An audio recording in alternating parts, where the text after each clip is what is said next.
El 12 de marzo de 2026, la Oficina Central de Investigación de Nepal imputó a 32 personas por crimen organizado. No eran terroristas, no eran traficantes de drogas, eran médicos, pilotos de helicóptero, directores de hospital, propietarios de agencias de trekking. El hombre señalado como cerebro de la operación era el exdirector de una de las principales empresas de helicópteros del país y exvicepresidente de la Asociación de Operadores Aéreos de Nepal. Durante al menos 8 años, este grupo había estado robando dinero a las aseguradoras internacionales de personas que creían estar siendo rescatadas en el Himalaya. Un vuelo de evacuación desde Lukla hasta Katmandú, que debería costar $2.500, aparecía facturado por $31.000. Las personas a bordo del helicóptero no estaban enfermas. Habían sido convencidas, o en algunos casos, directamente medicadas con fármacos que inducían síntomas, para que sus seguros pagaran una evacuación que no necesitaban. El total defraudado en 8 años, casi $20 millones. 9 de los 32 imputados están detenidos. Los otros 23 siguen prófugos. Una investigación anterior sobre el mismo esquema fue interrumpida en febrero de 2019, cuando el ministro de Turismo de Nepal, Ravindra Adhikari, murió en un accidente de helicóptero. El accidente se clasificó como tragedia. La investigación sobre el fraude se archivó y la red de rescates falsos continuó operando durante 6 años más. Esta no es solo una historia de corrupción. Es una historia sobre lo que ocurre cuando la montaña más famosa del mundo se convierte en un negocio de cientos de millones de dólares. Sobre quién gana dinero en el Everest, quién lo pierde y quién lleva décadas ganándolo precisamente gracias a que otros lo pierden todo. Bienvenido a Zona de la Muerte. Para entender el negocio del Everest, necesitas ver los números tal como son.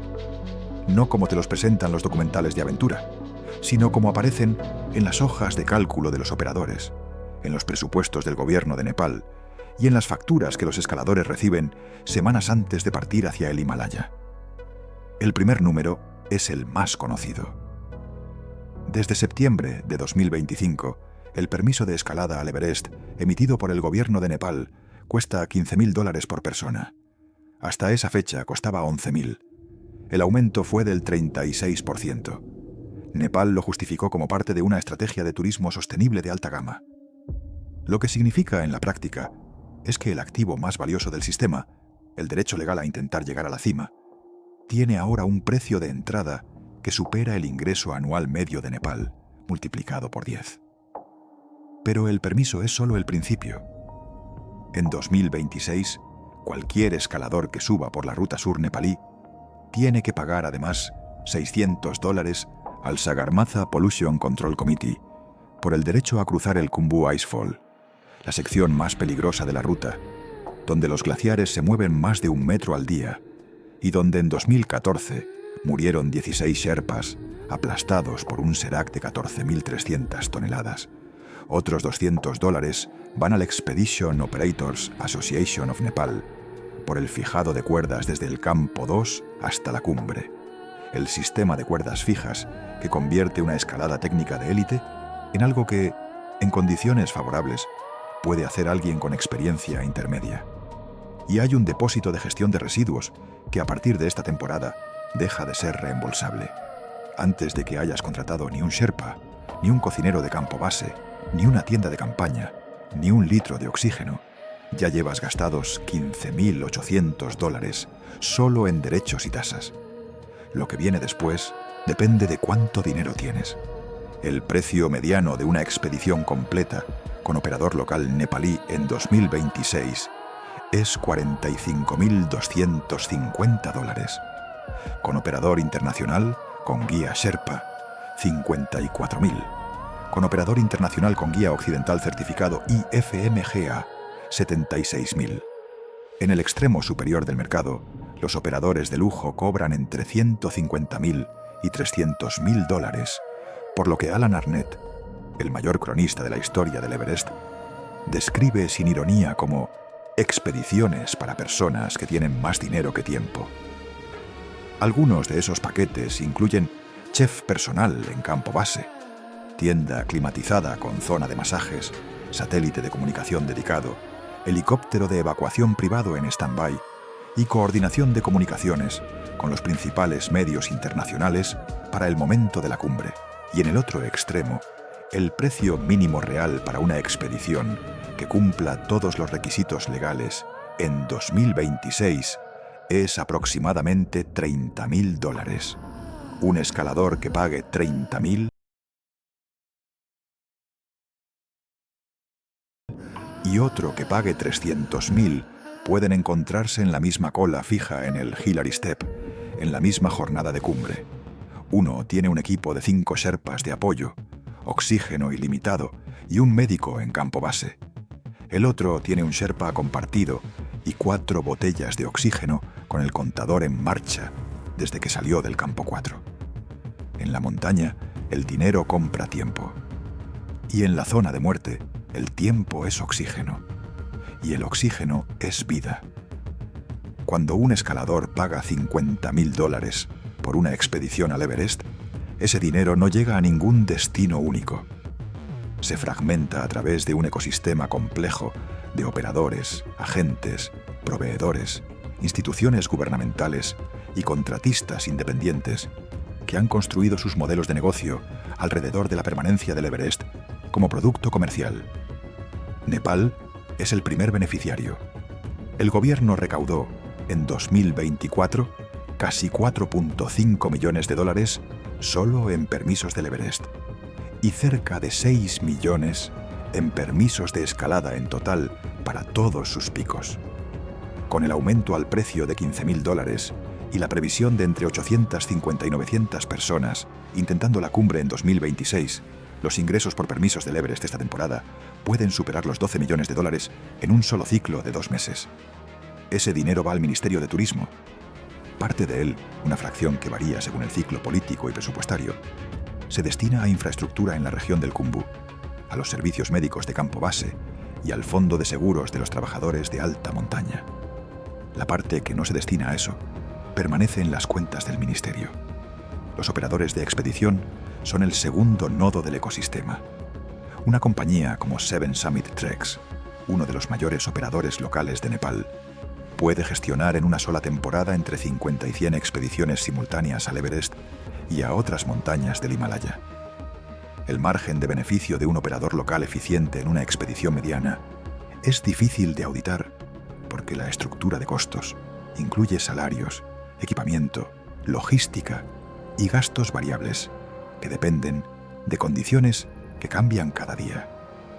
Pero la industria habla de márgenes de entre el 15 y el 30% en el segmento medio, lo que en una expedición de $50.000 significa entre $7.500 y $15.000 de beneficio neto por cliente. Multiplica eso por 50 clientes por temporada. El tercer nodo es el oxígeno. El 97% de todos los escaladores del Everest usan oxígeno suplementario. En una temporada, con 850 personas intentando la cumbre, el consumo total de botellas de oxígeno es astronómico. Cada escalador necesita entre 5 y 10 botellas dependiendo de su ritmo de consumo y de cuántos campamentos intermedio utiliza con oxígeno. A $730 por botella de media, y con la mayoría de escaladores usando al menos 5. El mercado del oxígeno en una temporada normal del Everest supera fácilmente los $3 millones. Solo en oxígeno. Solo en el Everest. Solo en primavera. El cuarto nodo es la logística de alta montaña. Los porteadores de jack que llevan el equipamiento hasta campo base. Los cocineros del campo base. Los doctores de campo base contratados por los operadores de primera línea. Los equipos de comunicación. Los drones de reconocimiento que algunos operadores premium usan ahora para evaluar condiciones en tiempo real. Cada uno de esos servicios tiene su precio. Cada uno de esos precios sube cada temporada. Y luego están los rescates. Antes de entrar en el negocio de los rescates, hay un número que necesitas tener claro porque contextualiza todo lo que sigue. Un guía Sherpa veterano gana entre $5.000 y $12.000 en una temporada completa del Everest. Ese rango incluye salario base, bonus de cumbre y propinas. Es un ingreso sustancial en un país donde el ingreso per cápita anual es de $1.400. Por eso el trabajo de guía en el Himalaya es uno de los más buscados en Nepal, a pesar de lo que implica. Lo que implica es esto: cruzar el Khumbu Icefall entre 4 y 8 veces por expedición, porque los Sherpas hacen múltiples rotaciones de carga, mientras el cliente hace una sola rotación de aclimatación. Dormir en los campamentos superiores durante semanas, cargar botellas de oxígeno, tiendas, comida, cuerdas, equipamiento técnico y, en los peores casos, el peso muerto de un cuerpo que ya no puede moverse solo. Todo eso a altitudes donde el cerebro humano funciona con una fracción de su capacidad normal.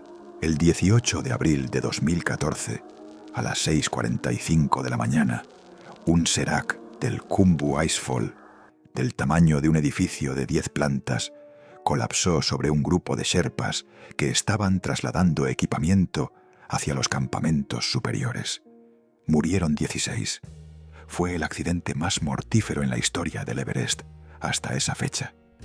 Ningún cliente de expedición murió ese día, porque ningún cliente estaba en el Icefall a esa hora.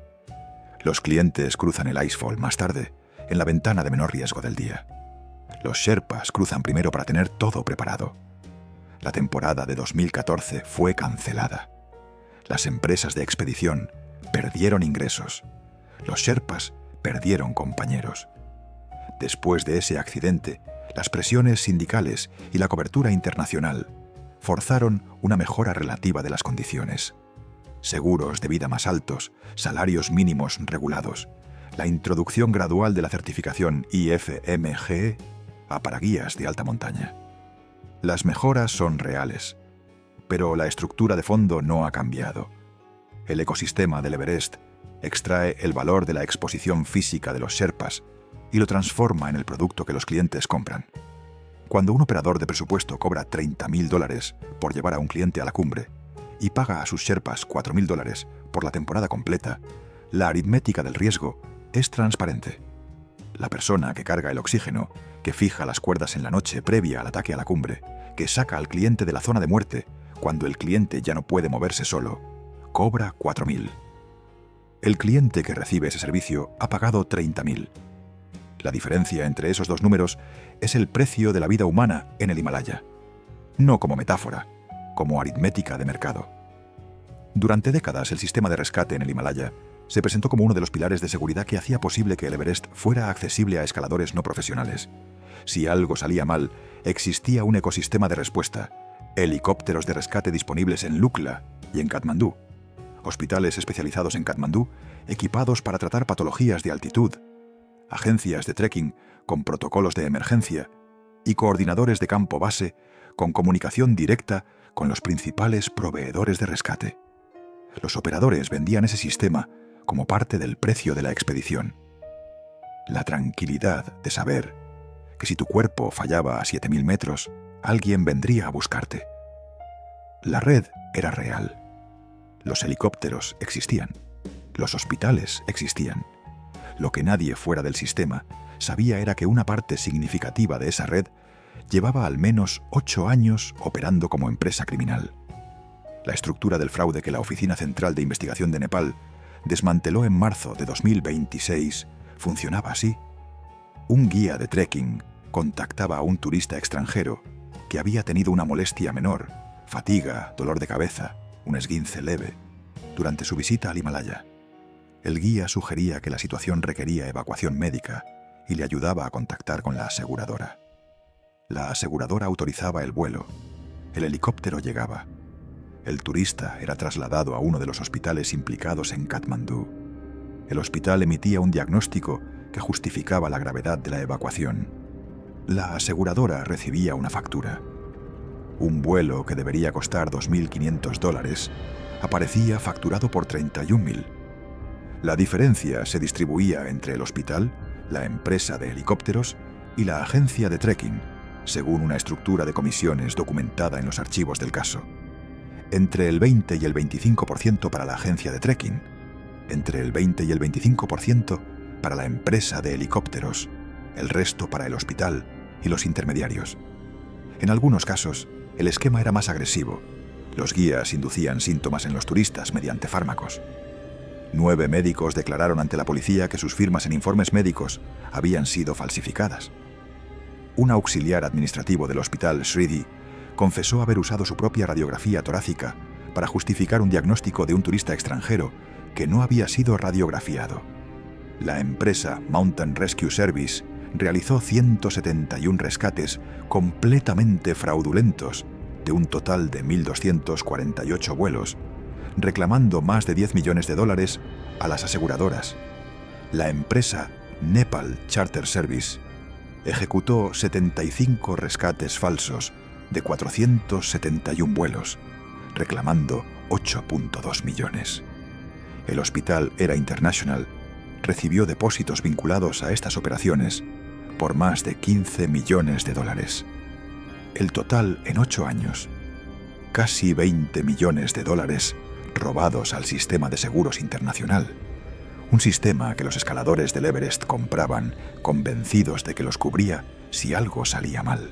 Sylvie Aubier es una turista francesa cuya aseguradora recibió una factura de $8.200 por el helicóptero y $1.300 por el tratamiento hospitalario por una evacuación que Aubier no solicitó voluntariamente.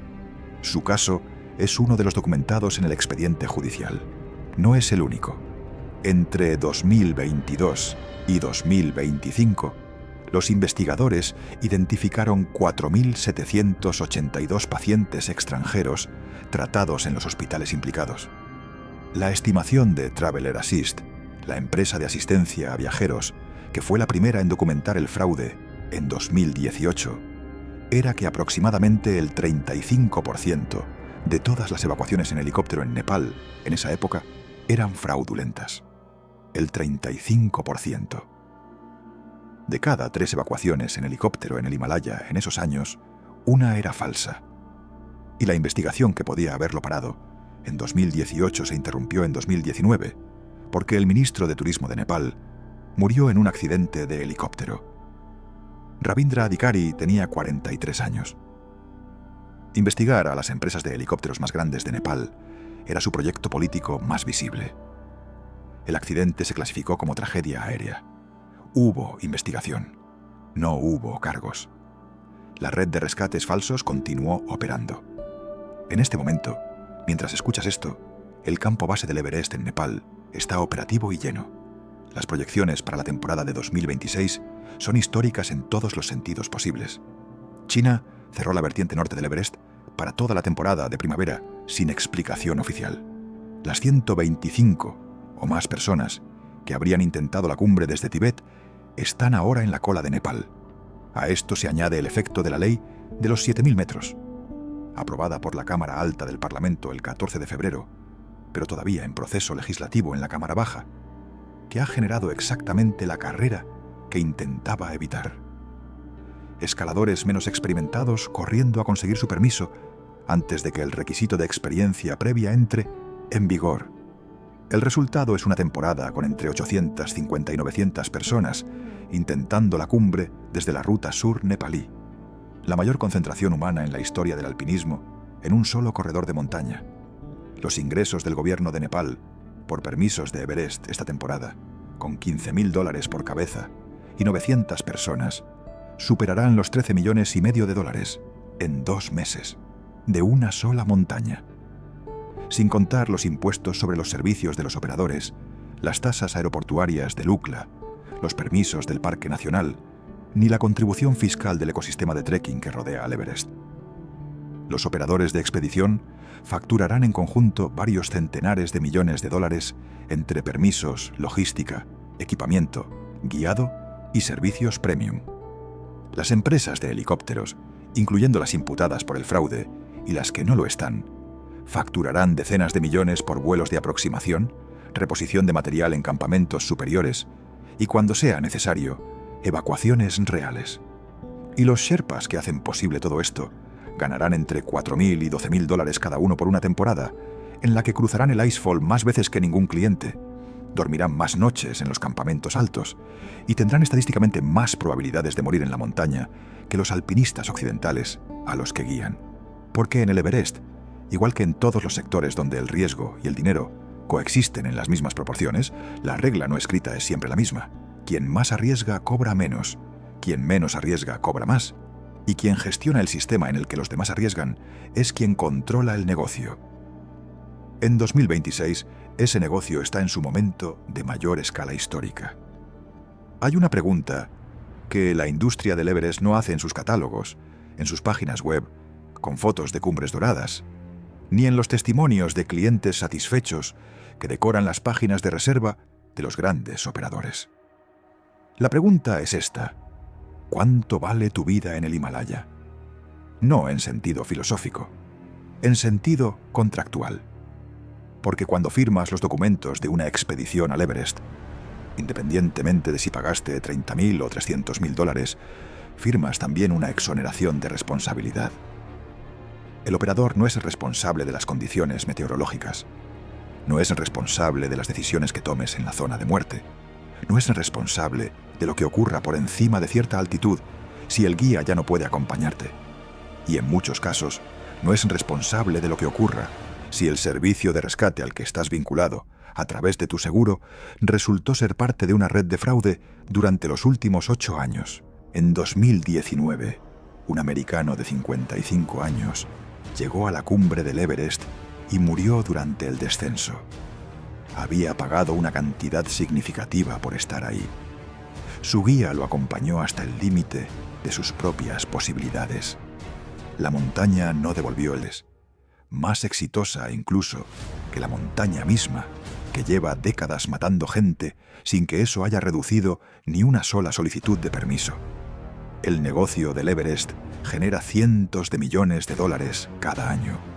Emplea a miles de personas. Financia infraestructuras en una región que sin el turismo de montaña tendría uno de los niveles de vida más bajos de Asia. Permite que seres humanos de todo el planeta experimenten algo que no tiene equivalente en ningún otro lugar de la Tierra. Y también mata gente, sistemáticamente, con una regularidad que ha sido documentada, analizada y publicada en cada una de las últimas 7 décadas. Con muertos que tienen nombre y apellido, coordenadas GPS y fotografías tomadas por expediciones posteriores. La pregunta que este documental no puede responderte, pero que necesita quedarse contigo cuando termine, es la siguiente. Sabiendo todo lo que ahora sabes, el permiso de $15.000 que financia un ministerio con historial de corrupción, el sistema de rescate que resultó ser en parte una empresa criminal durante 8 años, los sherpas que ganan $4.000 por el mismo trabajo por el que el cliente paga $50.000, la ley que llegó demasiado tarde para la temporada más peligrosa de la historia, los 23 imputados todavía prófugos, mientras el campo base se llena esta primavera. ¿El Everest sigue siendo una aventura personal o es un producto de consumo masivo que ha aprendido a presentarse como aventura personal para seguir vendiendo permisos? Y la segunda pregunta, más incómoda. Si mañana hay una muerte en el Everest de 2026, y las estadísticas históricas dicen que la habrá, ¿quién es responsable? ¿El escalador que pagó y firmó la exoneración? ¿El operador que cobró y organizó la expedición? ¿El gobierno que emitió el permiso y se quedó con los $15.000? ¿La empresa de rescate cuyos propietarios están prófugos? ¿O el sistema completo que durante 40 años ha convertido la zona de muerte en un catálogo de productos y ha llamado a eso turismo de aventura? Escríbelo en los comentarios. Quiero leer lo que piensas. No hay respuesta correcta. Hay la tuya y la de las 850 personas que esta primavera van a cruzar el Khumbu Icefall con su permiso de $15.000 en el bolsillo y la convicción de que el sistema que han pagado los va a proteger. Y si conoces a alguien que cree que escalar el Everest es solo una historia de esfuerzo y superación personal, comparte este documental con él. Para que vea también la factura de $31.000 por un vuelo de 2.500 y el Serac que mató a 16 sherpas mientras los clientes dormían. Y los 23 imputados que siguen libres mientras la temporada más cara de la historia del Everest comienza ahora mismo. Nos vemos en la próxima cumbre.